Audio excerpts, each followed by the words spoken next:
Ni na shiga soyayya, amma soyayya ta hana ni bacci. Cikin dare da rana ba na iya cin abinci. A koda yaushe zuciyata tana cikin kunci. Akan ƙaunar wata yarinya, ita ce na saka cikin zuciya. Yau gashi ta tafi ta bar ni na jinya.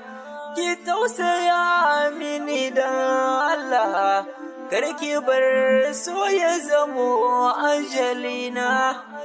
Ashe so cuta ne, yau gashi ya kama ni.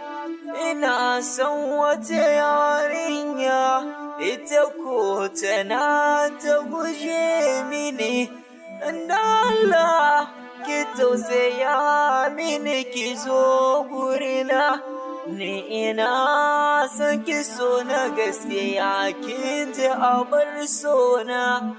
Masoyiya ki ceci raina. Waɗansu na cewa akan ki duk na zazzauce, na ce musu hakan soyayya ce.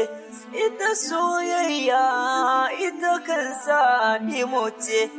Ni ba ni damuwa da komai maza su ce kina raina. A sanadin ƙauna ne Aisha kin ji ruhina. Ni na faɗi ke kaɗai ce nake ƙauna, ki tausaya ki bani ƙauna. Aisha ke ce nake ƙauna. Aisha kar ki ga laifina, da sanki ni nake kwana. Komai na faɗi a kanki ina da dalili. Aisha soyayyar ki ta saka ni cikin wani hali. Masoyiya saurara ga wani dan misali. Shi mai son ka ba za ya barka ka sha wuya ba. Ni ina son ki da gaskiya, ba zan bar ki sha wahala ba. Aisha in har baki furtan kina sona ba, to rayuwar nan ne kan ba za na yi ta ba. Ashe so makaho ne, baya ji kuma baya gani, baya kallon mai kyau ko kuma mai muni.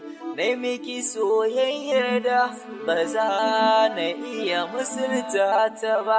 Aisha ki ce ni kike so ki mini maraba, domin cikin mata mai kyau kamar ki ban gano ta ba. Aisha ta